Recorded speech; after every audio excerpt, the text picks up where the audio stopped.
How are we going to start? No, let's just go. G'day, guys. Welcome back to another episode of the Cool Dad Collective podcast. A podcast that is for dads by dad, talking everything there is to talk about fatherhood. I'm very, very excited today. I'm talking very fast because I want to jump straight back because me and my boy Ned have very similar brains. But I wanted to welcome back to the podcast, second time round, Mr. Ned Balme. How are we doing, my man? Mate, I'm doing very well. You've got a lot better at that introduction. Thank you, That's mate. like super slick now. And I wore my best shirt for you too. The rock and roll run. Yeah, I love it. The best position from the best sport. In the Hey, world. there you go. Well, you'll notice over to the side, obviously, where we rent the studio out of. One of the boys is an AFL fan, a Hawthorn fan. Yeah, I wanted to just get your vibes on that. It is nice that you're sitting across from it. So I was thinking it was either going to help you or hinder you. I feel like this could hinder you. I don't like Hawthorn. What? I don't like Hawthorn. Never have. Okay, so I'm not. I wouldn't say I'm not an AFL guy. Like if it's on, I'll 100% watch it. Like in a grand finals. But in terms of like lore, like lore around the team, why? Because a lot of people don't like Hawthorn. But when I was growing up, Hawthorn felt like it was that team that everyone was like, it's just Hawthorn. Yeah, Like what's the go? I think Hawthorn are frustrating because when Hawthorn win premierships, there's no fluke to it. I think that's the problem. Oh, so it's just straight grit. When they win premierships, Yeah.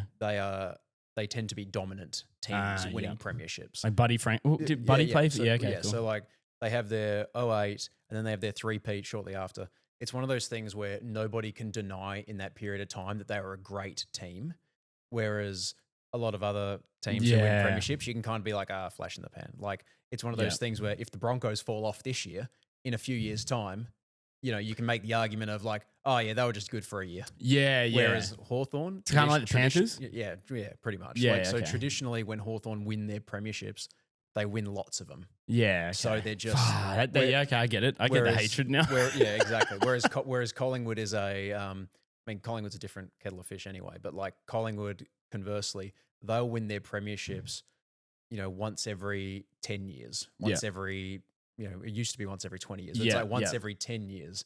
So there's this thing of like, well, you don't like Collingwood because they've won a fair amount of premierships, but at least they're not just dominant for half a taking decade it at over. a time. And that's why I think a lot of people don't like Hawthorn too, is that when they are good, they become insufferable really quickly because they win a lot of premierships very quickly. I actually fully get where you're coming from. Which is really concerning at the moment because they've got this like good core nucleus of young players and then people are scared because they're like, oh no, they were crap. They're going to do it again. They were crap for a couple of years. I was hoping they'd be crap for like 10 years, but now they're back and they've got this really good group of young players and they're going to win like 3 premierships in a row. Hasn't happened yet. Oh, how good is sport though? Like how good is like the law in sport and stuff like that? Like even that, like that just everything, whenever you talk about like those dynasty like teams, no matter like whether you're for but you just like love the greatness. Oh, the best use of anyone's time, I think, is just naming old players. Bro, or you do the old, you ever like, I do this far less now because obviously I don't really go out on the source all that much now, but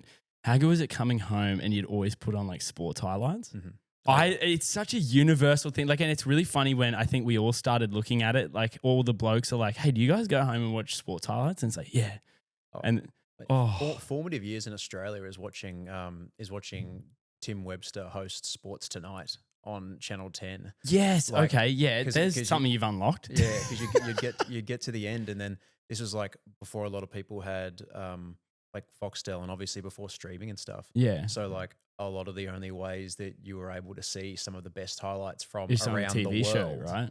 is Sports Tonight, because they have their like top 10 where it's like, hey, check out this touchdown catch and check out this 30-foot putt for birdie. Like, check out. Yeah, it actually kind of makes sense why like the age of the internet has been like the age of, I guess, this surge of like love of American sport for Australians too, because we can see everything now. Like 100%.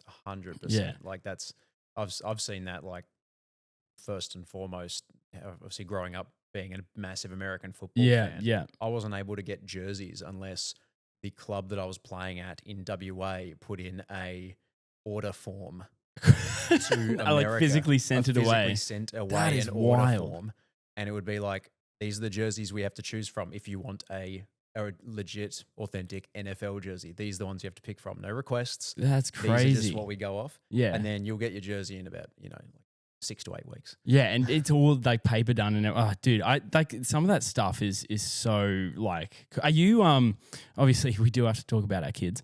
But yeah, no, like even on that, do you ever have like your kids now are probably at how old are your kids now? So Maggie, 6 and 3, they'll be 7 and 4 in December. Wow. So like, yeah. And I've noticed like for me, it's Skylar's first year of school and the last, like the growth that happens when they start school is crazy. And I can only imagine it gets more and more as it's unreal. Even so Maggie's in year 1 now and seeing her progression from prep to year 1 because her class at the moment is also like a composite one. So it's a year 1, 2. Yep. Which is great because there are, you want your kids to be pushed in some ways. And, if there's elements where she is, exceeding her age group or something, you want there to be an ability to kind of... Yeah, you don't want there to be a ceiling. Yeah, you don't want them to be disengaged with school because for whatever reason they're particularly good at this subject. And all of a sudden everything comes easy to them. And I think she's really enjoying that at the moment. And Banjo, my little man, he's just like come along leaps and bounds because he wasn't talking much. Yeah, okay. Yeah, because when we last did an episode, it would have been like a year and a half ago. I swear it's been ages. But it would have been just before I went to 9, I think. Yeah, wow. Before. Yes, it was. It was because I remember you telling us about a story and all this sort of stuff. And then I saw you went to 9 and I was like, yeah, hell yeah, dude. That's so mad. Yeah, I think it was one of those things where it was like there was a lot I could say because I was on break between moving stations and I didn't say it. It worked out better. I think responsible thing to do. Because I think when we were talking to you, you were just like, I might do it. I might fucking do it. I don't know. I think I was just like, I'm a free man. Let me do what I want. I'm a free man, but still within the constraints of needing a gainful employment. Exactly. Isn't it funny when it's like that? It's like, you don't know what I'll do. But I also need a job, so not that much. You know what I mean? I can do anything, but I'll also probably do the most predictable thing for my skill set. That's it. Yeah. So Banjo, you were worried about his speech and I'm interested in this because obviously with Summer, we've had a little bit. No, I wouldn't say speech. There's no problems or anything. It's just like she's not developing as quick as Skylar, and I think that always. And it might be very similar for you too, but like that was the same for us, and we weren't panicking about it because Maggie came along really quickly, and we always knew that. Like Maggie was forming sentences at 10 months. Yeah, which is pretty cool. And we were also annoying sometimes too because you want. But we were also very much aware that was probably more so a place and time type situation because Maggie was a COVID baby. Yeah. So she was born in December 2019. Which means right in the crux of it, yeah. So by March 20, she was 3 months old when everything shut down. It's wild, yeah. So we had all this unfiltered time to give her because Jazz was on mat leave, obviously. Yeah. I was still, we were living in Wagga Wagga at the time. I was still doing like journalism, just kind of making my way through. I was still what they classified as a, whatever it was at the time. Necessary worker. Oh, essential worker. Yeah, that's the one. Likewise. Because everybody needs to know about their local footy, which wasn't going on because the comps were cancelled. Yeah, that's very ironic. Yeah, but that was one of those situations where we had so much more time with her than we ever would have had if the world wasn't. As well as being over. Like the first child too. Like you don't have to balance too. Like so she had sole attention. She had all our attention. Yeah, she had her mum home all the time. She had me home on weekends, which during footy season was never, ever going to happen unless there was a pandemic that shut down the leagues. Which, ironically, there was. Exactly. Yeah. funny about that. Yeah. So we had all this free time with her. And obviously, any other time that we would spend, like, my wife would take Maggie for a play date or she'd go to a friend's house at night. Maybe I'd go, catch up with friends at the pub or something. That wasn't happening either because the pubs were shut. Exactly. There's nothing else. There was literally all we could do with our time was just spend time together and just go for the odd walk. Yeah. And it was awesome. Which is kind of cool, right? Honestly, my wife and I, we almost feel guilty about how much we enjoyed exactly that the same. And this is knowing that I was having conversations with friends of mine who were locked down in Melbourne and stuff like that. We'd be FaceTiming at night, just going shot for shot. Yeah, I know exactly what you mean, man. Like and I think around that time too, like it does suck because I'm very much in the same boat. Like to me, it was this sounds awful, but it was one of my favorite times of my life. I'll be honest, because and it sounds like I said terrible, but as like a really introverted person, when they're like you must stay home, I was like dope, sounds good. Also, you've got a newborn. This could not have been better. Okay, yeah, and you're working from home. Great, I can help Kira. Like everything worked, and I didn't get COVID, but I did get COVID towards the end of it. It sucked, I get it, but I know so many people who got hammered. But for me, I was like, this worked so well. Yeah, like was, you know, and that was that benefit of having so much time with him meant just Maggie was just fast tracked on a lot of things, and then Banjo comes along, and we were never like stupid to the fact that they were very different times when Maggie was living. So we weren't expecting him to be on the same trajectory. But then it was just, okay, so Banjo comes along, he's born in Brisbane. My wife and I both have more time consuming jobs, me being in metropolitan news. My wife, was working at the RFDS and now is at the Academy of Sport. We've both got more time consuming jobs. We have an extra, he's not the only child, so we've got a split time between them. And then you also remember that we didn't spend as much time with Banjo as we probably could developing his speech because he's happy interacting with his sister. Yeah, there's that too. You've got that extra distraction. In one hand, you've got that extra help, but it's not that development help. It's just having it's just siblings, talking nonsense back and forth. So he took a while to start kind of really forming his stuff, but now he's like come along leaps and bounds. I credit my mum and dad to it for a lot of it because they've done multiple times where they'll say, "Hey, we're going to take Banjo down to Coffs Harbour for the week or something like that." And that's mad. Just spend time with him. Yeah, and then is that your parents or no? That's awesome. So they'll just do that, and he'll come back with a new skill or something like that, just because he can get that extensive one-on-one time. Yeah. I think it might even one of the ways that I sort of look at it too is the fact that some of the things that you could have given your daughter, you now, some of the things that, you couldn't give your daughter, you can now give your son. Like, for example, like Skylar got to spend a lot of time with my mum, but then of course Summer came along, so she didn't get as much one-on-one time. Whereas Summer, my youngest, she gets to see my mum so often because she's not at school. So although I think Skylar got a lot more attention from us, I think Summer gets a lot more attention from my mum, which, kind of works. Well, my mum and dad give a lot of attention to our kids because my mum and dad live next door to us. That is so good. How does that go? Does that, it has, it has its days, but it is a resoundingly positive. Yeah. Okay. I wouldn't want it any other way. And it was honestly just pure luck and happenstance that it happened. Wow, okay. We were looking to buy on the north side. So I'm out in Capera, out near Ferny Grove. Yeah.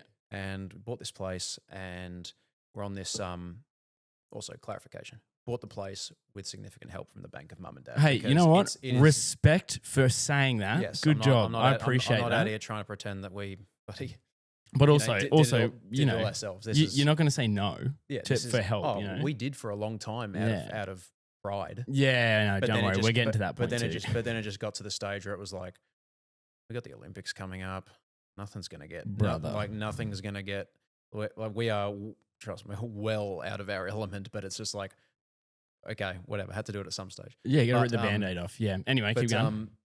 The layout of the property, we're on a big battle axe block, so we got like a 30-meter driveway up to our place. It's a shared driveway with our neighbours. That's awesome, and we got along really, really well with our neighbours. Yeah, like lovely, couple of grandies. One was a principal at a Lutheran school. Just lovely, super chill people, just lovely people. Easy. Yeah. And we found out that the owners that we bought the house from, they were related. They were family members to our neighbours. Oh, really? So they had like a little compound going. Oh, that's cool. So okay. So you got the similar thing going on now. Yeah, and then we got along really well with our neighbours, and we caught wind that they were thinking of selling to be closer to their grandies. Yeah. And my dad he's in property development. Yeah. So he's mostly based in he's mostly like property development based in WA. Yeah. So he's obviously that's his bread and butter. As soon as we found out that was happening, we were just like, well, when are you going to get a 5x2 2-story you know, especially right now in that like, area with a big yard and a pool and everything like that. Crazy. And so he's basically, you know, Dad's just swooped in, and like we found out after he'd already made the offer that they were thinking of. Oh, so you didn't even know? No, like this wasn't one of those no. things where you were kind of just like, "Hey, Dad, heads up." Oh yeah, or like I let them know that they were thinking of doing it, but the next step of, hey, we're actually serious about this. We're gonna.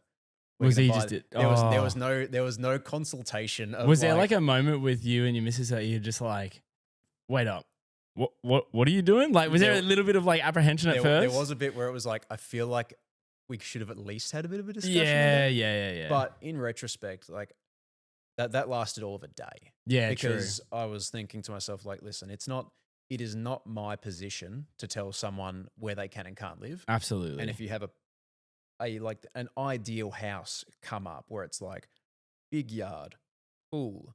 Plus, it's a good, I was gonna say it's a great investment. Close to the Grandies, in a 20 minutes from the CBD, but out in like kind of the hills area. Yeah. Why would I ever tell why would I ever tell my mum and dad, who were going to move to Queensland to be close to the Grandies? Like Dad was they were in WA. Yeah. They were always going to move to Queensland to be closer to the Grandies, because my older brother doesn't have kids. Like these are my kids are their only kids, only Grandies. They were always going to move over here. Yeah. Who am I to say no to finding this absolute gift from God that's just fallen?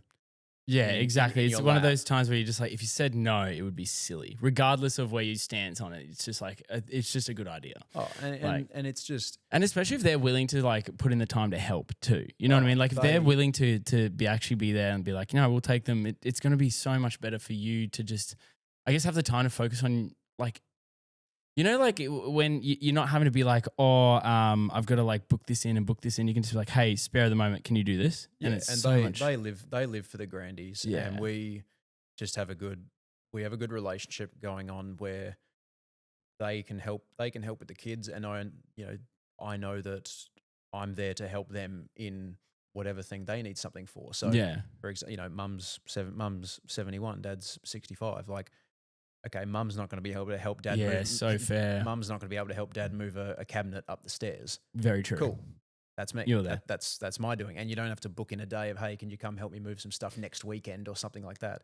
There are little bit times when I've got the kids to bed and it's 10 o'clock at night and I said, hey, I'll pop over and help you move that thing now. Which is kind of, it's very cool. Like, so yeah, there are days when it's like, I don't want them to come over, there are days when it's just like, the good thing is the kids are so chaotic at our place that pretty much is the force field of. Yeah, exactly. We don't go over there because they might make us babysit or something. Yeah, exactly. Yeah, dude. I always get the it's such a weird urge, but there's sometimes, because I love living in the city, right? I don't think I'll ever change that. And living, in the suburbs and then in the city, I know it's going to be tough to sort of like afford. And I know that, I'm fully aware, but like, obviously that's the goal. But there's always a part of me that's like, I would love to just go out, not full country, like maybe out to like somewhere like Pullenvale or something and just buy like a fucking huge bit of land and just make like a ranch. Honestly, that is... like that's the goal for me. I feel like it's the goal for so many blokes. I would like something that I could almost just tantamount to a hobby farm. Yes, that's what I want, a hobby farm. Straight, like my dream for a studio is like, I want in my studio and like there's for no reason other than I just want a place to nurture my hobbies. It would have like a golf simulator, a bloody driving sim, a gym, like pretty much whatever, like my hyperfixation. And obviously you can definitely be on the same page as this because I know you have roaring ADHD as well. But like anywhere where you're just like, I want to get good at this, I need space to put it, I'm going to put it in there. Yeah. Like that's all I want in my life. And like we're really lucky where we are at the moment because we get a little bit of that. Like it's not nowhere near like farm size. It's yeah. It is. Well, you got a little bit of land. It is a suburban block. But yeah. Because we are out of the Hills districts, it's a very lively area in terms of. So like we're a big animal family. We got 4 cats. We got the dogs that live next door that we walk occasionally for mum and dad. We've got about 3 possums that are basically pets now. So you just like because I've been got them up there like because I've been feeding them since they were babies. That's the other thing. I keep seeing the videos of you and your kids feeding the possums, and it's so funny. So my daughter's like, she's got to the stage where she used to be a bit standoffish with them, but I'm just like, listen, if if you are nice enough and no sudden movements and Yeah. stuff like that, and you can feed them stuff like that, then all of us, like they are basically just our pets now. So Yeah, if I see one out on the back deck, just kind of like walking along the balustrade, I'll call for my daughter Yeah. and say, hey, let's get some rock melon out or something like that. We'll go up and feed it, like give it a pat, obviously wash your hands after. Yeah, I was gonna say, but without the like, rabies. Exactly. Yeah. Yeah. So we've got those possums. We got like 3 brush turkeys that live in our yard now, Hell yeah. and that's not by design. They just kind of popped up there. one Yeah, day. and then we had that with and mind you, we live in a fucking apartment block. We had a baby bush turkey just get lost. Yeah. And it just started like living under our stairs, and we were just wondering how long it would live there for, and it was there for ages, man. But then, you know, when it's a wild animal, you go like, there's a part of your brain that's like, I got to be careful with this, because like, if my kids get too attached to this, and then we wake up one day and it's just dead on the floor, or councils, or something like that. Like for example, right, we have all these birds like finches and stuff like that, but we have these magpies that sort of chill on top of our sort of balcony bit. Like you've been to my house, you know, there's a little balcony and there's a bit of a cover. Anyway, after all the rain recently, it's sort of washed away all the like debris on the roof, except this one thing. And I like looked out and I was like, oh no. And I looked down. There used to be these baby birds that used to live on there, and we just thought that they all grew up and flew away. And then we're just looking at it. I'm like, oh, Kia, I think that's a dead bird. And then she's like, oh my God, it is. How do we get it from there? Because you can't get it because it's like hanging off like 3 stories. So there's no way to get it. And so we're just waiting for the day that Skylar, it's probably going to be Skylar because it won't be Summer because she can't see above it. But for Skylar to be like, oh, remember those? But oh my God, Dad, the bird's dead. I'm just going to be like, oh no, I'm just waiting for the carcass of this animal to fly off the roof. He's stunned. He's just stunned. Oh, this one doesn't look, it's starting to decompose. It could be a skeleton soon. You can't really sell that. I'll give you a good, this is great content. I'll give you a dead animal story. Hell yeah, give me the dead animal literally story. from this week. Far This out. All week, right, cool. Honestly, it was cooked. I was out going for like a walk at night with my dad, just getting like churning some steps over, and I get a call from my wife saying, "Can you come home right now, please? Like, I need your help. Getting rid of something. Like, you need to come home right now."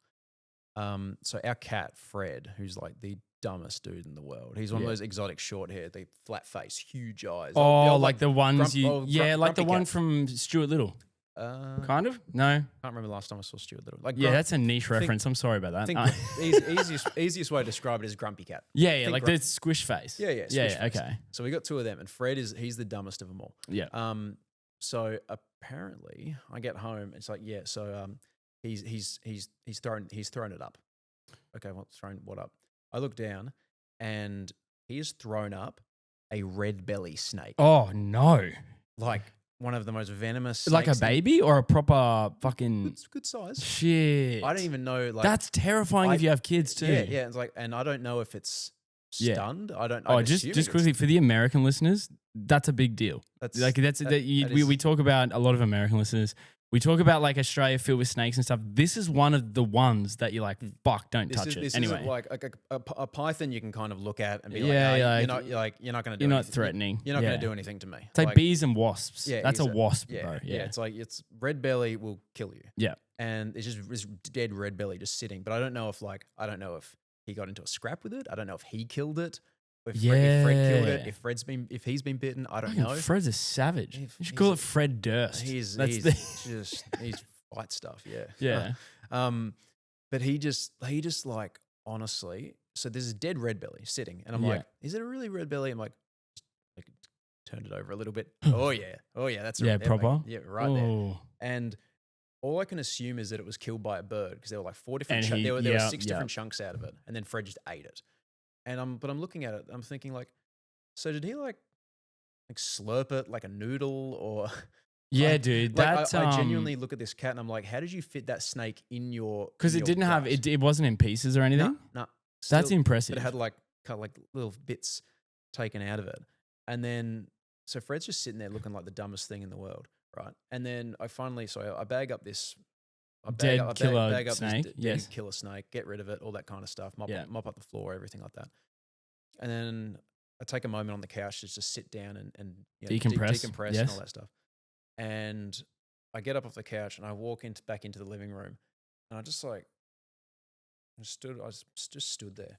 I look back at my wife and I'm like, what the actual hell is going on inside this house right now? Bro, So she goes, what? Why? What's happening? I'm like, come have a look at this. I look back and standing in the exact spot where that dead snake was, yeah. there is a possum standing on its hind legs, Oh my like days. genuinely like staunching me, just dead eye staring me, like on its hind legs, Yeah. like almost bowing up like the big ruse dude. Like you've stolen their food or Yeah, something. and he's just like sitting there, and I'm just like, how'd you get in? How'd you get in here? And then I look behind him, and there's like Fred's there. I'm like, you're not going to do anything about this? This guy just coming into your home? Your house, this is what happens when you move a little bit to the sticks, bro. Your house is becoming Jumanjiized. It's like, I mean, it's been really windy lately. Yeah, some of the windows get open a little bit, and as soon as the door opens ajar, the possums flies and like, oh, bro, we're having issues with flies at the moment. Oh, I'll tell you the worst thing I did with my kids, bro. Okay, so we're trying to do the right thing at the moment, doing our collector cans. You know, you get like 10 cents per can. Fantastic. 10 cents per can is one of those really deceiving numbers because you're like 10%, that's 10 per dollar. That means if you get that, no. Dude, it's so frustrating. And the thing about it is all the cans are still filled with a slight amount of liquid unless you wash them out. I get it. I probably should wash them out. But now because the sweet stuff from the cans is all like leaking everywhere, we have just flies coming and just sucking up all the sweetness. So like literally we will open the door and I'm talking like big annoying flies. You know how you get aggressive flies you're trying to eat and they're like trying to get in your mouth, and we got those at the moment, man. So we've had to just can the can cleaning, the can like collecting, and one of the reasons for that is because we did a bag and we worked really really hard to fill this bag up. I might have just sorry to interrupt. Shoot, go. I think I've just played too much footy because when you just said so we did a bag. Oh, dude, I know. As soon as it came out of my mouth, I was like, "That's clippable. Cool. We'll be careful of that." Yeah, and then I've played way too much. I played way too much local footy where you said, "So we got a bag," and I immediately went. That starts with a fun story. Yeah, well, not so much that fun. And we ended up getting like $2.40 for it. Yeah. We had 24 cans. It felt a lot bigger than that, but yeah. So that was going to be my plan for pocket money, but it completely backfired in my face. So it's an absolute no-go now. Yeah. And that's just the dumb thing that I decided to do. But anyway, back to so living out in the sticks too with the animals, and I see you get your kids involved a lot as well. Have they bought anything back recently? Like, have they ever? Because they seem really comfortable. Like, I know you filmed the kids like feeding the possums and stuff like that.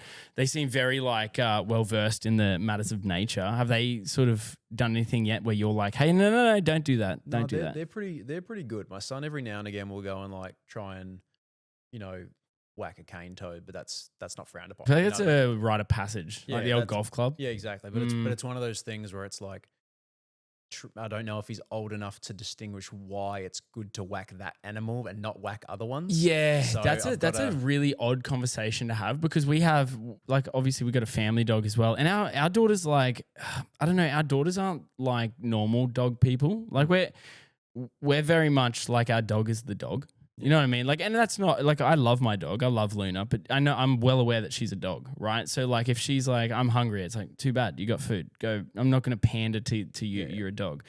But I also like give her lots of love and stuff like that. And I think the girls are now sort of starting to connect the dots as to like, why do we like take care of Luna, but like we fucking eat everything else? And it's like one of those really sort of interesting chats where you're like, we could go into this, but I don't think you're going to comprehend it yet. So you're still just in that phase of like, oh, well, Luna is a special animal. You just can't eat dogs because their meat is, I don't even know. Like, you know what I mean? I can't answer that question as an adult. Neither can I. And isn't that interesting? You get those questions from your kids and you don't really think about them because they're always around.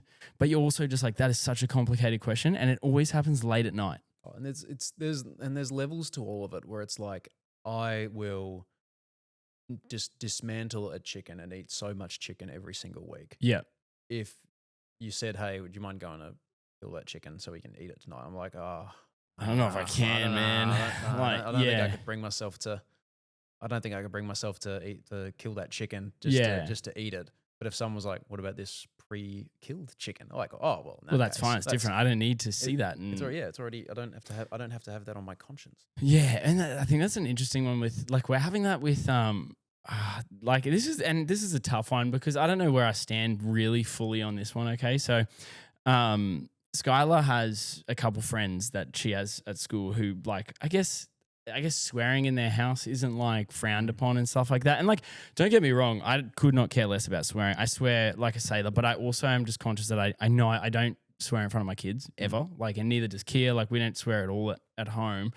And like when we've caught our girls sort of swearing, we've sort of pulled them up on it. Not, I wouldn't say like we've demonized it, like said it's the worst thing ever, but we're kind of just like, oh, you know, those words aren't really nice words, and just trying to like explain to them the context of the word and stuff like that. And like they'll always come back with like, oh, well, why is so and so allowed to say that word? And you know, you don't know much about. I highly doubt they're probably allowed to say it, but they must say that at school or something like that. And then you have to be like, oh, well, different houses have different rules. And then like, trying to explain that to your kid is so frustrating because you also don't want to come from a place of like immediate judgment. Exactly. Like, I don't care that they're like, it means nothing to me if the parents let their kids swear. Like it's a preference of mine, not theirs. You know what I mean? So I don't have any, but it's still also something that I want to teach my girls of like, you got to have a filter. Like if you're out at the park and there's no one around, like, yeah, sure. Go to town, say whatever you want. But then when you're in a crowded shopping center, you don't talk like that. Or if you're at school, you don't talk like that. But if you're playing sport, go for your lot. You know what I mean? Like that's really hard to do. And I can't even remember how I learned that, you know? I mean, I'll be honest. I started swearing a lot more when I moved to WA. Really? From Melbourne to WA, because I was like living in like inner east Melbourne. Yeah, so it was like the crowd around you as and well. then when I was like 14, we moved to WA, and I moved to like an hour south of Perth. Yeah. So like that was like the first time I reckon I heard the C-bomb.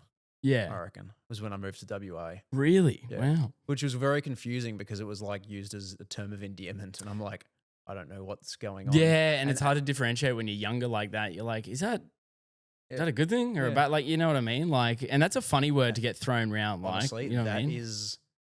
That's the word that I struggle with most to make sure I don't say around. Really? Mostly because like I said it so much when I was living in America because the novelty. Yeah, it's so much fun, right? And the novelty of like Australians using it as a term of endearment. Yeah, you kind of get away with it, right? I said it a lot when I was in the US because it would just be funny. Yeah, and it's kind of like, you know, it's your N bomb, right? Like kind of you just add a little bit to the end, and you're like, it's one of those ones where it's like it's this weird thing where it's like, as an Australian, you've got like a cultural license to kind of drop it casually, and it's like, oh, it's okay, we say it like this over here. Yeah, and I'm like, it's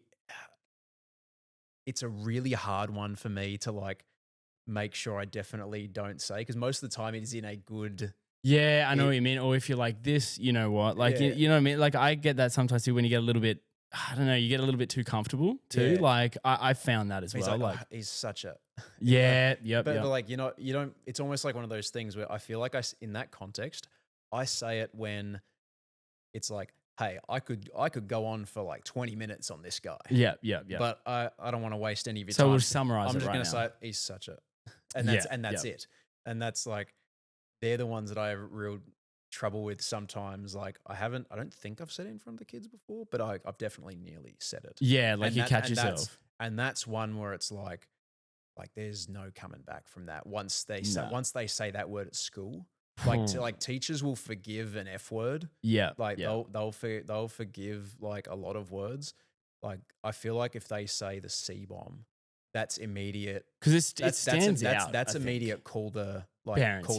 Well, it's dependent on the school, I guess. I guess so. I hear some stuff rolling through my school, but obviously different places, right? Yeah, exactly. But yeah, well, we all have our challenges, I guess. Yeah, man. No, I find that too, and like trying to explain that to Skylar and be like, oh no, just in our house, like we don't swear and stuff like that. She's like, why? You know, it's just a word. And I'm like, well, I understand it's just a word, but like, you know, it's not a nice thing to hear if you're not someone who likes words. And they're like, well, why do we do things for other people? And I'm like, oh great, we're going in circles here, but that's from in all seriousness, from a practical point of view, almost want to treat that word as well, in addition to the seriousness of the fact that it is a swear word. Yeah, yeah. You also want to treat it in a practical word like a crutch.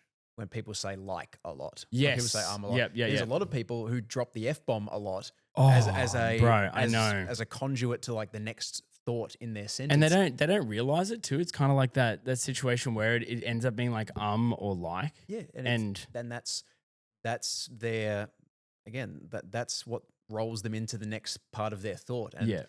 of all the crutches you can have, that's the one that you want the least. That's the That gives that's yeah, the that's hardest one that's a to, big blaring like fluorescent crutch. yeah, and you it's know. and it's I imagine it's harder to get rid of than like or Yes, because absolutely. because it's a more satisfying word to say. It is satisfying. I'll give you that. Yeah. Yeah. I'll still get mad at my kids if they say it in front of me for now. So you've been doing a lot of, and obviously we kind of brushed over it a little bit last podcast, but also this one. You are a journalist, Yes. and I said it to you before the podcast started. I love your form of journalism. Your type of journalism is probably the only thing that's keeping journalism alive, in my opinion, because we spoke about sort of the rise of rage bait and things like that. But you sort of run your news segments are always very, very entertaining. And it comes sometimes at your detriment, given you've done a lot of work with wrestling recently. Yes. Brother, how did the wrestling, obviously you're a very big wrestling fan. We've spoken about wrestling before, but how did you manage to get this over the line at Channel 9 that they were going to let you just run stories about local wrestling? Well,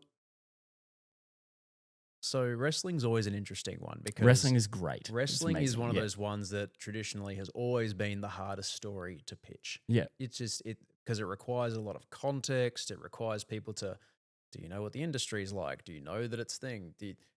Yes, obviously the fake word gets thrown out, the stage word, the choreographed is all that stuff. It's just when you're talking about commercial news and you're dealing with stories that are a minute and a half long, there's a lot of water under the bridge that you hope that people are like, understand hey, because you guys are in the same format as social media. Need things to be quick and firing. And then the only difference is that if you're doing wrestling content on social media, there's every chance that you've curated a feed that has a lot of that stuff. So that if people are looking for it, you can find it in your feed. It's there, and there's a large audience. Whereas it's harder with commercial news because we might do a wrestling story like once every 6 months. It's like in between all the other bloody world news and wars and politics. You don't really have a niche. There's no niche when it comes to news because you're covering everything. Exactly. So then it's harder to get it over the line when it happens. But thankfully, like last couple of years, I've had a really good relationship with All Elite Wrestling, with AEW, the main competitor to WWE.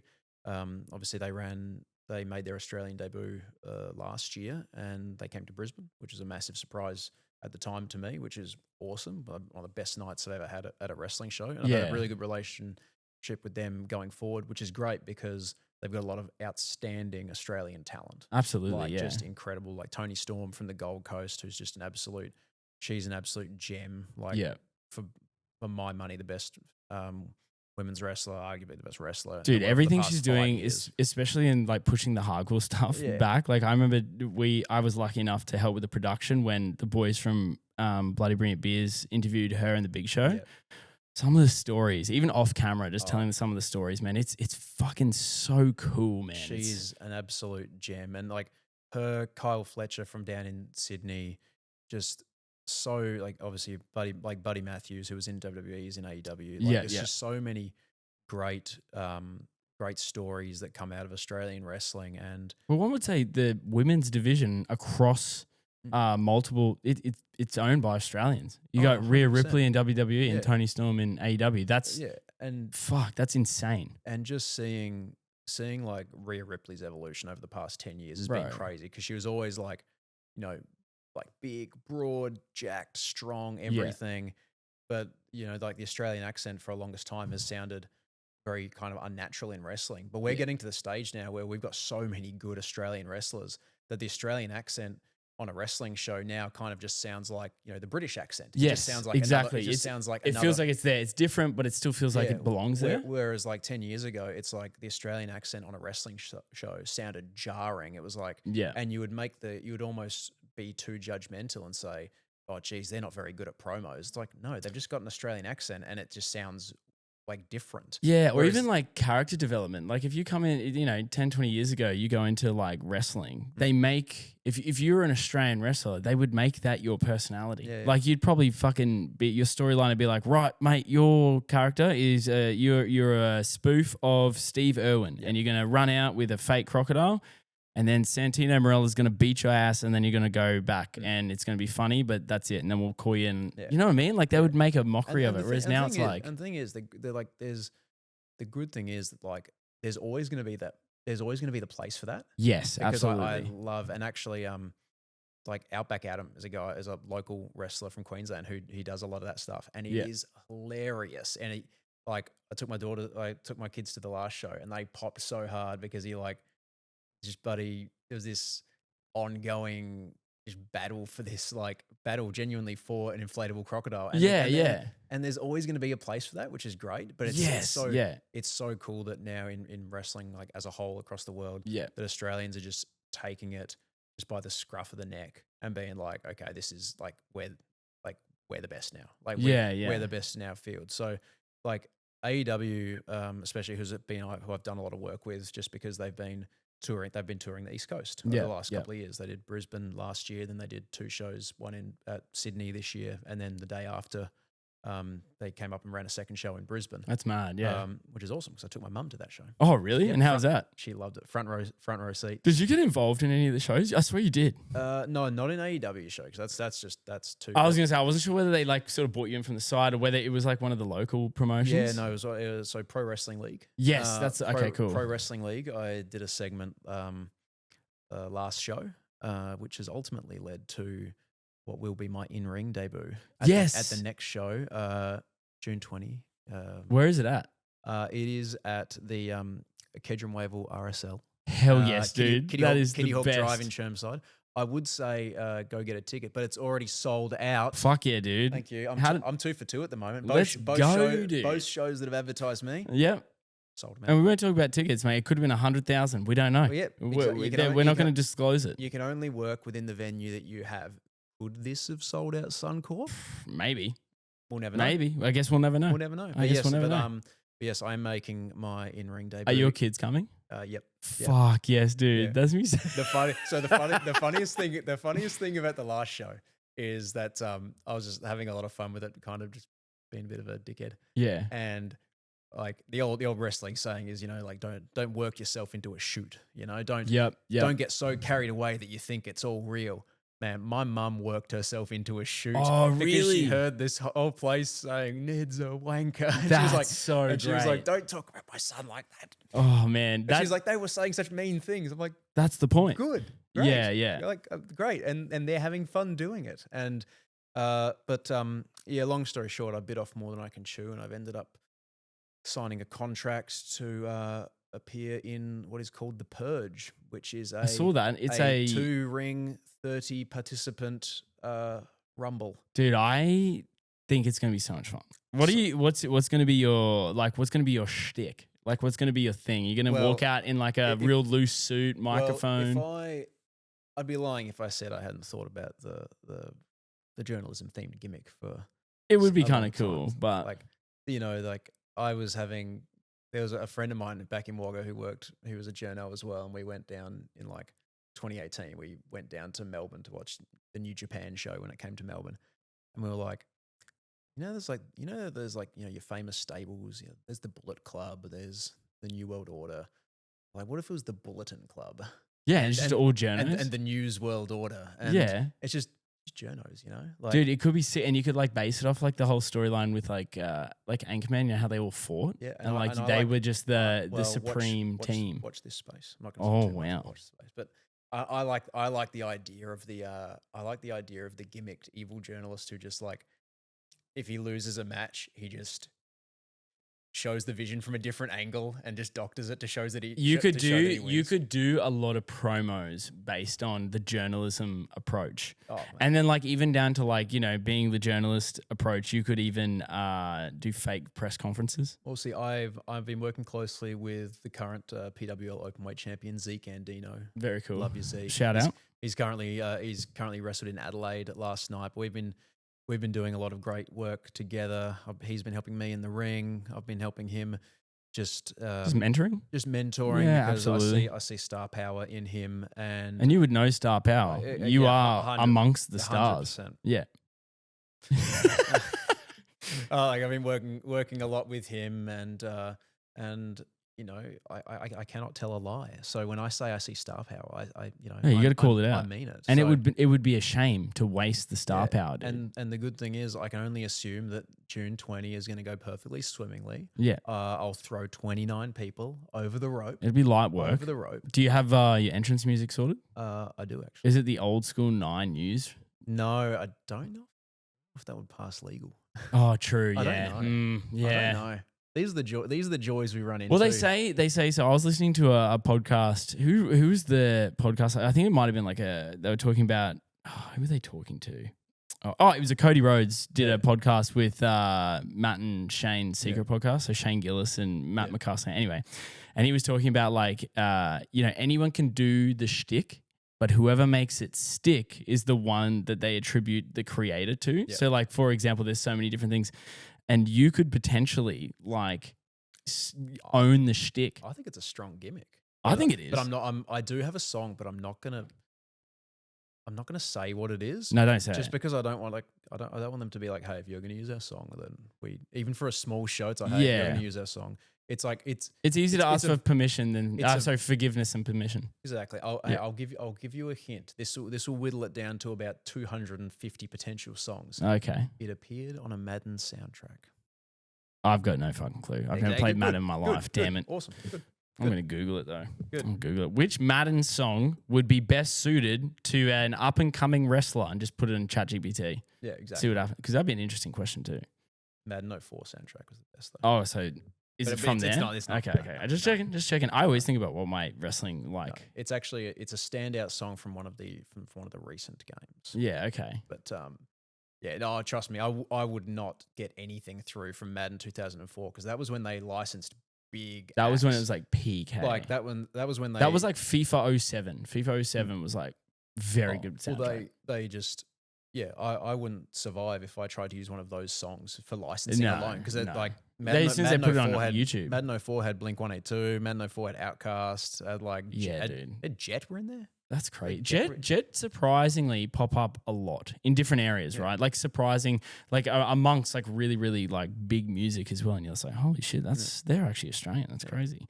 But so we're actually, but my kids will be at the wrestling and my kids have started to get into wrestling too. Hell yeah. Because I was going to ask, like, have your kids spoken to you about like doing the wrestling thing? Like, are they kind of aware of like, you know, what pro wrestling is? You know what I mean? You know what I mean by the storyline, and they know that you're not actually going to get your fucking head kicked off. Yeah, maybe, you know, the risks are real.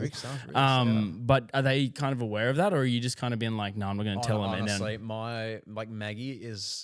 Maggie's such a little shit stirrer that she's looking forward to it. So she wants to see you get your ass beat, or she'll happily see me lose. You should have heard how fucking chuffed she was the next morning when she woke up to realize, New South Wales actually won. Oh, bro, don't. Because she was born. Yeah, I know. Because she was born in Wagga. Yeah, Dude, I copped it. I jumped the gun so early on that, man. I was messaging fucking everybody. I think my last message to my dad, I'm not even lying when I say this, and I say this as a proud Queenslander, message said, we are so much better than them, it's not funny. And he said, early days though.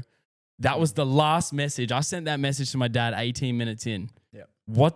Dude. I sat there. I had to put my phone on charge and keep it out of the room because I was fucking pissed. Yeah, anyway. Well, Maggie went to bed early, and I'm like, you got to stay up and watch the game. That's what true fans do. Yeah. She was dead on her feet, like 8 o'clock start. You know, it's tough, man. I'm the same with mine. So she went to bed, and then clearly just found out in the morning that New South Wales won, and then so she just comes up and she's like, yeah, stinky Queensland. So the idea of her being like, yeah, sucked in, Dad, you got kicked in the head during wrestling, she'll be fine. Do you reckon she'll go to school like the next week and be like, yeah, my dad got into a fight on the weekend and he got beat. I'll be at show and share. Take me into show and share. But no, honestly, she's loving that. Like they love watching the wrestling. Yeah. Maggie's been doing jiu-jitsu for the past. Hell yes, dude. Does she enjoy it? Yeah, she's great. So she's 7, hey? Yeah, just turning 7. Yeah, cool. Because that's sort of Skylar, like Skylar, dude. Skylar, we put Skylar in soccer. And like, you know, I'm not this guy that's like, I played soccer for so long. You're going to play soccer and you're going to love it, right? Because I understand, right? Soccer's my thing, not their thing.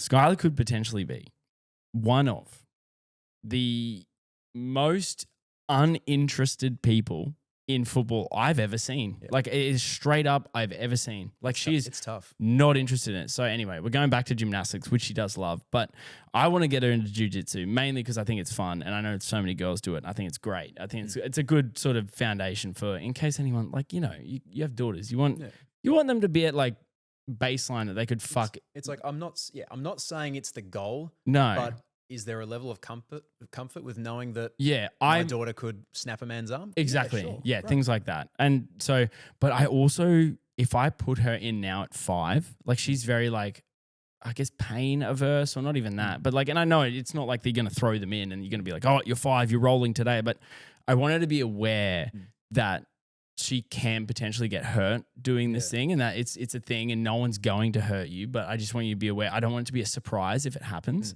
So like, for me, 7 or 8 is like the age where I would be like, do you want to try this? Because they'd be more aware of the risks and stuff like that. Is that the case for you? Maggie's been really good with this stuff because, like, and the reason I wanted to do, because obviously we go to the same gym. So yeah, because you've been doing it a fair bit too, hey? Yeah, I tried to get back in. I started doing it when Jazz was pregnant with Banjo, and great time to pick up a hobby when your wife's heavily pregnant, and you're like, I'm see ya. And you're like me too. I'm out for a couple hours. Once it gets your claws in, and you start learning, you're like, I'm dedicating my whole life to this now. You know what I mean? So I got 2-3 classes a week, open mats on Saturday mornings. Yep, cool. All right. That's me with golf. Enjoy being heavily pregnant. I gotta go grapple some dudes. I gotta do this thing. I gotta go cuddle some men. Yeah, I gotta go get sweaty with some dudes. And just like it's not a thing. Fight off a staph infection. Exactly. It's not a thing.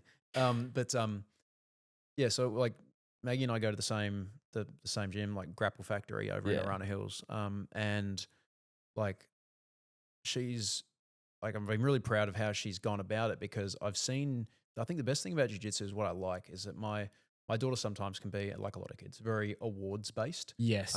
Whereas like, hey, I've got straight A's at school. Yeah, but I didn't get an award. It's like, who cares? You got straight A's. That's great. Yeah. They don't see the thing. They just want like that.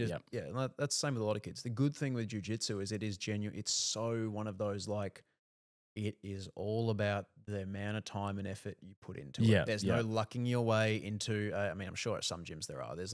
But there's no lucking your way into a blue belt. Or a brown belt, like that, or anything almost like like that ladder climbing rank system is really good for kids who are like that. Yeah, and she was great because she's got her first stripe on her white belt, and now she's like, cool, I want my next stripe and all that stuff. But then she was also comfortable with when we went to grading that day. I said, Maggie, you haven't been doing for very long. You may not get a stripe. You might just still be a white belt, and just got to work towards it. And she was like really good about that. And the good thing is we're seeing progression with certain parts of the discipline where, you know, they do a class, and then at the end it would be one-on-one wrestling, where they'd just be like, circle up, you know, opponent, hey, wrestle, take your opponent to the ground, try and pin them. And she wouldn't want to do it. Okay, that's fine. Next week she would do it, but she would do it once. And then she would be more or less a tackling dummy. Yes. Kind of like, I don't really know. I'm not familiar with this concept of I can be aggressive with my friend. They're my friends. Like just because you're friends means you can still sort of play rough and be okay. Yeah. And which I think is a great lesson to learn. Yeah, which is great. And then so the weeks after that, her progression has been like, okay, cool. She's more assertive. She shoots on a takedown now. Yeah. And then the progression from that is, prior, she would shoot on a takedown. If she didn't get it, she'd be like, what now? What do I do? Yeah. But the progression that is keep shooting. Yeah. Okay, keep shooting for a takedown. Keep go. And then once you get them to the ground, cool. Then we can work on the other stuff. So it's been really cool to see her in real time be like, I don't want to do this. I could get hurt. To, oh, this doesn't really hurt that much. To, I'm going to be aggressive. To, I'm going to keep being aggressive. Yeah. And understanding, I guess understanding too that like aggression's, you know, it's one of those things where it's like you just got to learn to understand, like, to control and not to. Aggression's probably not the right word for me to use. It's probably more like assertiveness. Yes, I was going to say. I think there's a big difference. Getting her to engage in the takedown. Yes, and then have another crack at it if it doesn't go the exact way you plan. Yeah. Like, so she's loving that to the point where we actually purchased our downstairs area.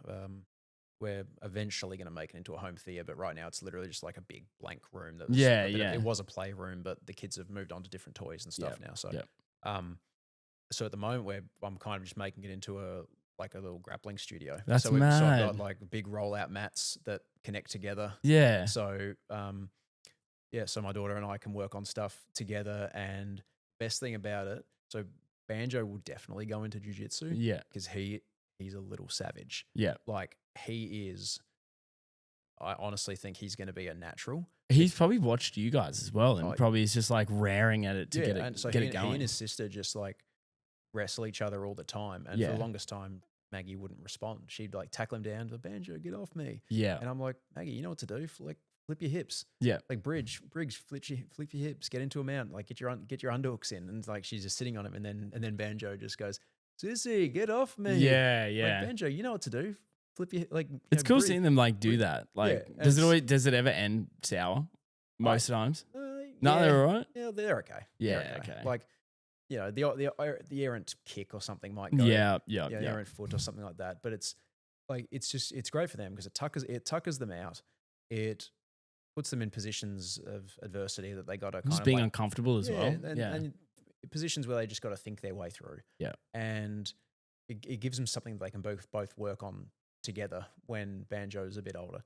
And you know, if Maggie decides that, hey, it's really I've done it, I've got my few stripes, it's just not for me, then great. But it's like it's one of those things where I wanted her to do it more from a mental side of things. Yeah, absolutely. Like the lessons learned. Yeah. I did a podcast on this recently about like also, you know, if they don't like it, sticking it out. Like especially with Skylar, you know, with her with soccer, she knows that she's still going to do the whole season. Yeah. Like even if she doesn't like it, like just know Tuesdays are training, Saturdays a game. The only reason you're not going is if you're sick or it's called off. And like she's getting that now. So she's kind of like making the most of it without the playing element being the main thing, which I think is really cool because that's all I wanted out of it as well. I just wanted sort of like the lesson as well. Well, how many times as a dad do you know, have your kids said, oh, I don't want to do this, I don't want to do this. It's like, well, we're doing it because I know that every time at the end of the class, you've got a smile on your face. Yeah, like without doubt, there's got to be something horrendously wrong happen in your class for you to not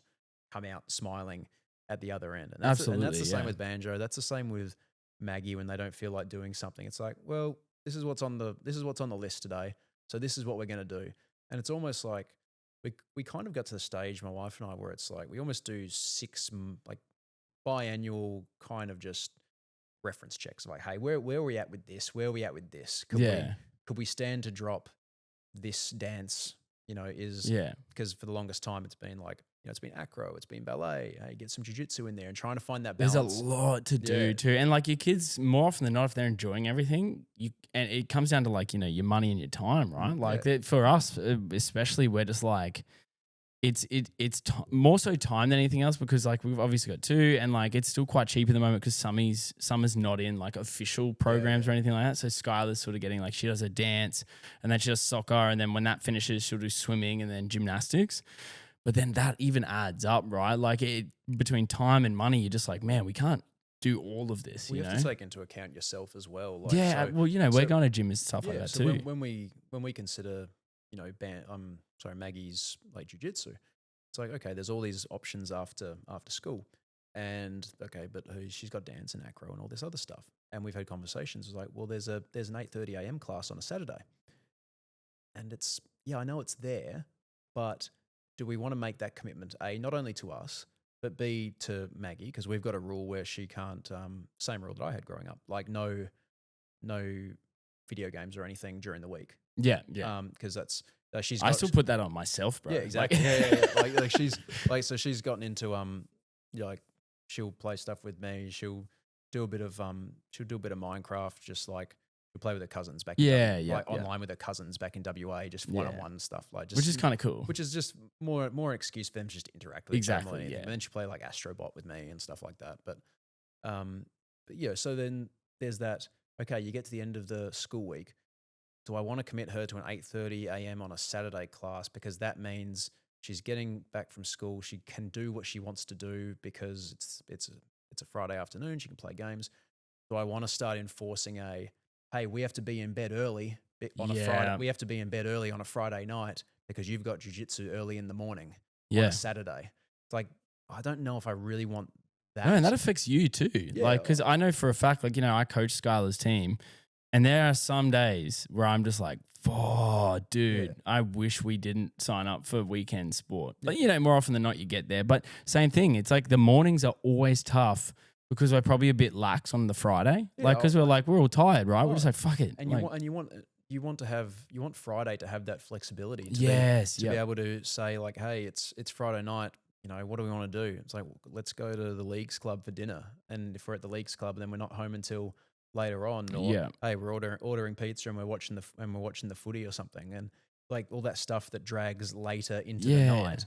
Well, they're not gonna be in a good position if Maggie gets to bed at bloody 11 o'clock and then all of a sudden is woken up at 7 a.m. being like, hey, go get your gi. Like, come on, we're going to jiu-jitsu on. And then the food thing, and then you want them to eat, and then so it's like it's knowing when to pull back on certain things and it's different for everyone too, right? Like I've learned this recently too, that there's just people that have different capacities. You know what I mean? Like some people, like I know people that can just go and go and go, and their kids are the same. They can go and go. I'm not like that. I'm a 2-person thing per day. Like if I do 2 things, that's enough. Yeah, and with my work situation, with like my roster, with how it all works. How it all works with news, like a Monday to Friday in news is basically impossible. Yeah. Unless you are a presenter, in which case you've done the hard yards. You've got that spot. You've probably got decades of tenure going, and you've earned that spot. Then great, awesome. But for a journo, it's nearly impossible to get a Monday to Friday. So I'm like 7 on, 2 off, 3 on, 2 off. So it basically works out. I get every second weekend off. Yeah. But obviously that means that Jazz is solo parenting every second weekend as well. Yeah. Which we were going to do a couple of years. I thought about it a couple of years ago, but the kids are just too young. It's just too much of a hassle. Now that they're older, they're more self-sufficient. It's not as much of a problem. But that's the other thing when it comes to like thinking about, okay, Maggie does jiu-jitsu on a Saturday morning. It's like, okay, well, every second, you're not going to be there. That's not me. Yeah. So it's just that extra little thing. Yeah, and even if you're working or whatever, like even this, for example, like what we're doing, like I know for a fact that, when I go home, like, cause people are like, oh, that's so great. Like, do you just hang out with people after the podcast? And I'm like, not usually, because we're all parents. We usually have to fucking go home and go back. Like this is sort of the break. And so like, for me, it's the same thing. Like there is that element of when I get home, it's not as if like you get home, throw your shoes down, you're like, yeah, I'm done. You're kind of there trying to be like, hey, I'll carry the load for this afternoon because you were under so much pressure this morning because I had to work. Yeah. And it's not like I worked, so I worked harder. It's kind of like, well, I know for a fact you worked just as hard as I did, even though I'm at my actual job. Yeah. So there's that sort of element too. You know what I mean? Like finding that balance has actually just been one of the toughest things when it comes to journalism and home life, because I've always explained to people that it doesn't make my profession special in any way. It just makes it different to a lot of ones. Like I'm not saying stress levels are no higher than other jobs. Like that's just reality. But the timing of when stress levels peak in news compared to other roles is totally different. It's almost unpredictable in a way, right? It's incredibly unpredictable. Yeah. Like you might have days where you think, oh, how good's this? I might get like an early minute tonight. Like even it was a couple of Sundays ago.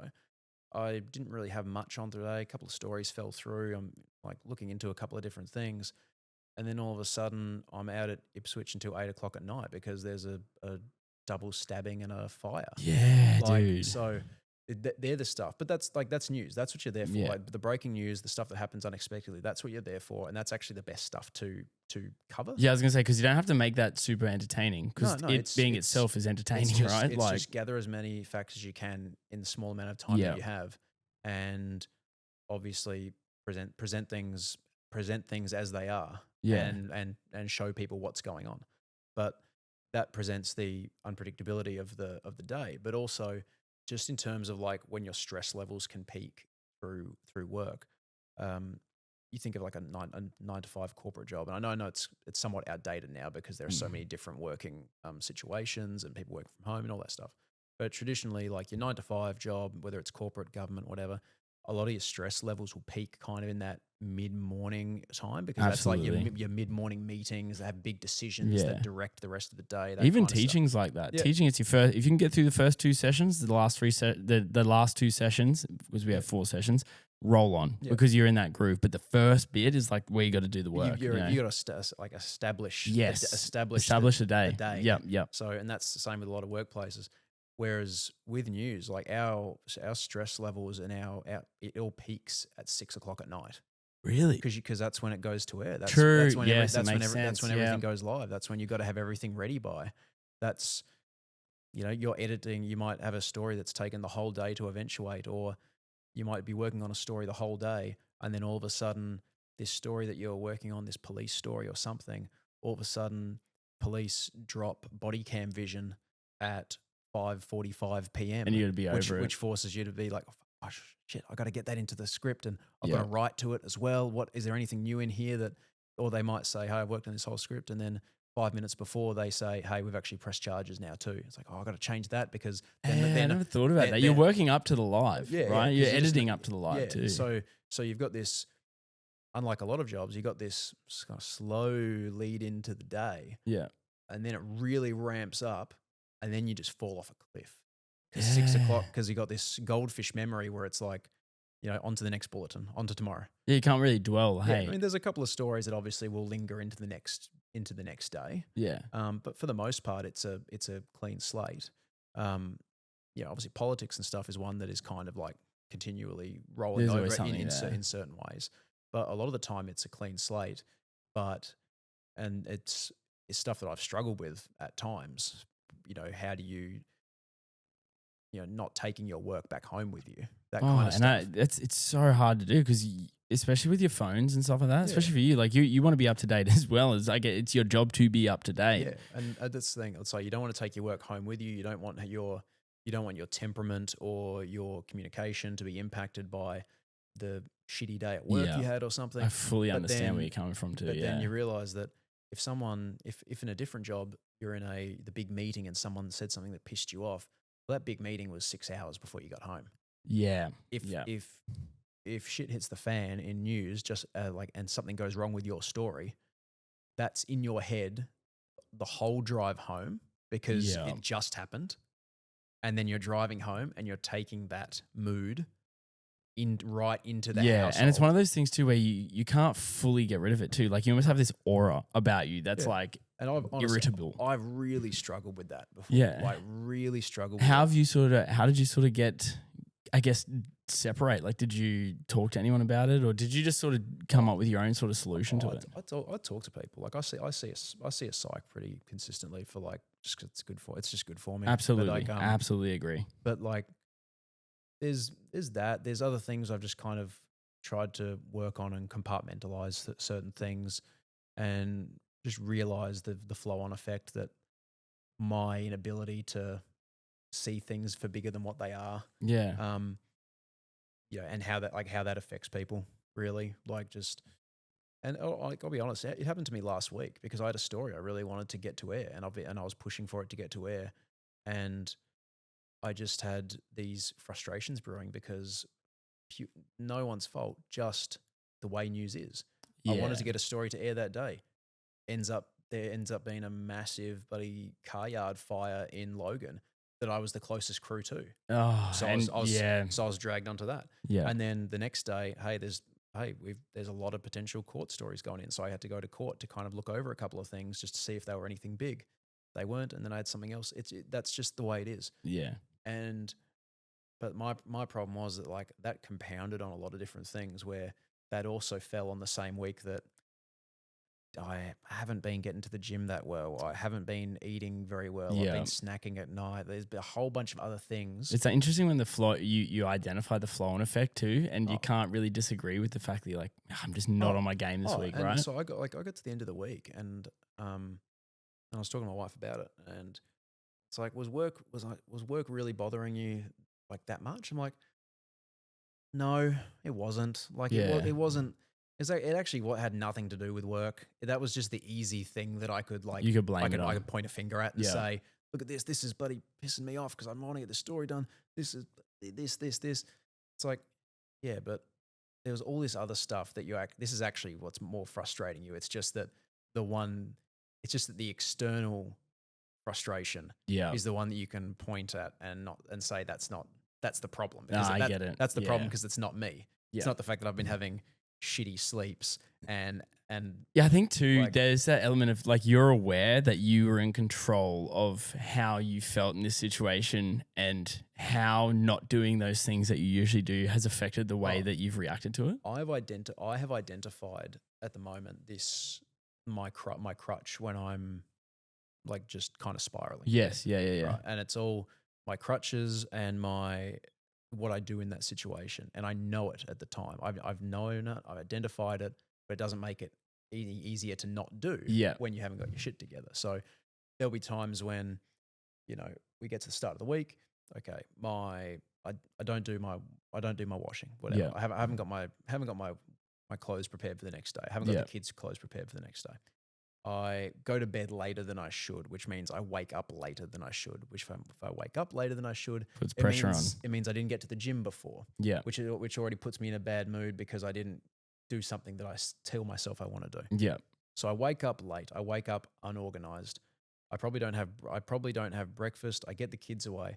What I do when I'm frenetic and I'm unorganized, I look for my crutch, which is usually caffeine. Yeah. Energy drink. Energy drink. Yeah. Dude, you're speaking my language, bro. The old twofer at 7-Eleven. Yes, dude. Yep. ADHD tax. Yeah, the twofer at 7-Eleven. So I get those on the way through. It makes you feel good, right? Yeah, and but that leads into the day because if I'm having 2 energy drinks, if all I'm having in front of me is energy drinks, it means I'm not having water. Yeah. Which means I'm dehydrated, which means I'm pepped up on caffeine and dehydrated, which means by mid-arvo, I probably got a crank and headache. Yep. And then you're starving. And then I'm starving. Yep. And I'm going home from work on the offshoot of a cranking headache, which means I've got bugger all energy and I'm crashing to do something when I get home, which means I can be, if for whatever reason, if I have a bad day at work or something, well, good. That's the external thing I can blame. Yeah. I can blame for my. You have that target that you're like sick. Cool, I can just hit that. Done. Yeah. That's my target. That's the reason for why I feel bad and bloody, like just exhausted and everything like that. Yeah. Just not yourself. Yeah. Right? I get home, which means that gym session I didn't go to in the morning, I'm definitely not going at night because I'm too exhausted and I got a crank and headache. I'm not as patient with the kids as I would like to be, or maybe not even just as patient. I'm not as playful. You're not as I guess not as happy. I'm not meeting them. I'm not meeting them with the energy that they're meeting me when I get home. That's probably the main thing. Is like when they run up to me in the hallway, I want to be able to run up to them in the hallway and not be like, hey mate, hey. Yeah, or trying to put it on, like trying that fake happiness. You know what I mean? Yeah, and it's just this. And if I'm exhausted and all this stuff, well, then what happens if I'm exhausted? I'm crashing. I've got a crank and headache.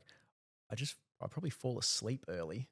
Yeah, which you can't get any of the stuff done, right? Without prepping anything for the next day. And it's just this. I always think about it as like, no matter what mindset you're in, you got to be kind to your future self. Oh, you know what I mean? And like I take that as like nothing like crazy, but like being kind to your future self is like you said, laying your clothes out. So you're like sick. If something slips up in the morning, like you do, like, oh, I slept in for an extra 5-10 minutes, whatever. Your past self is taking care of you in a way, like, you know what I mean? Honestly, and that's probably the best progression that I've had on a personal level this year. That's awesome, dude. Is being able to just identify when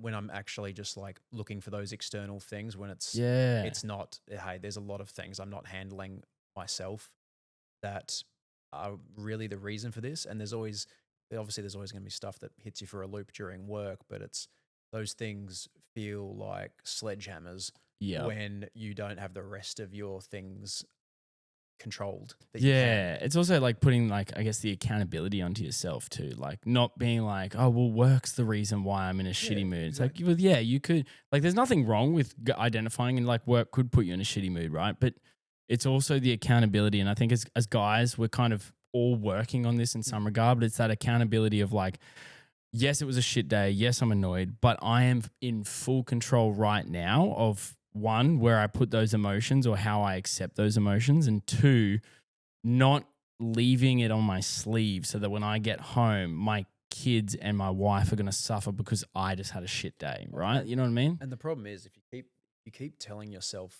that story again and again and again, you'll eventually start looking for work somewhere else. Yeah. You'll put so much effort into my job is the problem. My job is what is making me upset and all that stuff. Yeah. That you put all this effort into it, and then all of a sudden there'll be questions about, Jesus, he got one foot out the door. Like, does he not? Like, yeah, you're not all in. I get what you mean. You're not committed. You're looking for, like, hey, this is this big excuse for why I'm upset or something, or yeah, this is what's making me really upset. I got to, do I have to look about, maybe it's time for me to get out and use or something like that. I know what you mean, man. Yeah, you're almost overthinking, right? Yeah. When in reality, it's just, no, there's just like, you're not taking care of yourself. You're not taking care of the stuff that has genuine, like, trickle down effects on other people. And the best thing about that is like realizing that in real time. Yeah. And actually implementing a strategy to get around it, right? Like Yeah, you can identify, I think the first thing to self-awareness is obviously identifying it, but I think we sort of stop there and it's like, well, no, self-awareness also is actively seeking a strategy to stop being like that too. And I think that's where we sort of need to work into, right? Like, you know what I mean? I've been tinkering a lot and just reading a lot of stuff lately on that, not like self-awareness, but also like the self, like like self and identity and everything like that. And it was actually part of the reason I chose not to play footy this year. Oh, really? Because I was up until a month and a half ago, I was training, wanting to play footy every year, and then I had just a series of bad run. Like I like a bit of tear in my shoulder, which is not a huge thing, but enough to kind of keep me off the track for a week or two. Yeah. I got back from that and I broke my finger, which is still broken. Which is fine. Yeah. And then, so I just kept kind of pushing. It's like, hey, I've got work and I've got jiu-jitsu and I've got footy that I want to train and all that stuff. And then I genuinely just took some time back to think about, okay, so do you still love playing footy? Yes, I do. Do I like the camaraderie that it gets? Yes. Am I still competitive that I want to play on Friday nights? Yes, I am. Yeah. Okay, so, but what is it actually here that you're attached to that makes you keep wanting to push through this year when you clearly can kind of tell that you're biting off too much? And identified that it wasn't so much the footy, it was the idea that I was the TV news guy who somehow was managing to still do it all. Yeah, I get like almost holding it as like it was a pride. It was a point of pride. Yeah, thing like you are always busy. You're managing to do. You get those people that are like, how do you manage it all? And that's almost like a boost to your ego type thing. There's that nice feeling of saying, yeah, I'm going straight. Killing it, man. I'm going straight from a live cross up to Sandgate to play footy. Yeah, and then I'm falling asleep. I'm cramping up in my bed at night, but I'm up the next morning because I got a live hit for the Today Show, and that's a point of thing where I'm like, I take that as a point of pride because I'm the 34-year-old who's still kicking along playing footy, and that's that was what I identified this year, where it's like it's going to end up being detrimental to everybody else. Absolutely, because and it's a really hard one to, this in particular is a really hard one to identify, because a lot of the time if you burn out, you do fall out of love with something. Yeah. I still love training at footy. I get where you come from, man. It's one of those things where it's like, but my reasoning for this year was more like, it was more self-centered than I wanted to think it was, because it was like, I want to be known. I want to be known that I'm that guy who's still just trying to squeeze everything he can out of, like, I get it, out of the week. But 100%, man. But now the benefit of that, and like, and footy's awesome, and they know that I can go down for a run around any training. It's still there when you want it, right? Yeah, and that's great. But the trickle down effect is, okay, well, if there's weeks where I can't get to jiu-jitsu, all right, cool. I got 2 more nights that I'm free now to play, because otherwise I'd be at footy training, which means come the weekend, maybe I don't feel as pressured to get to that 10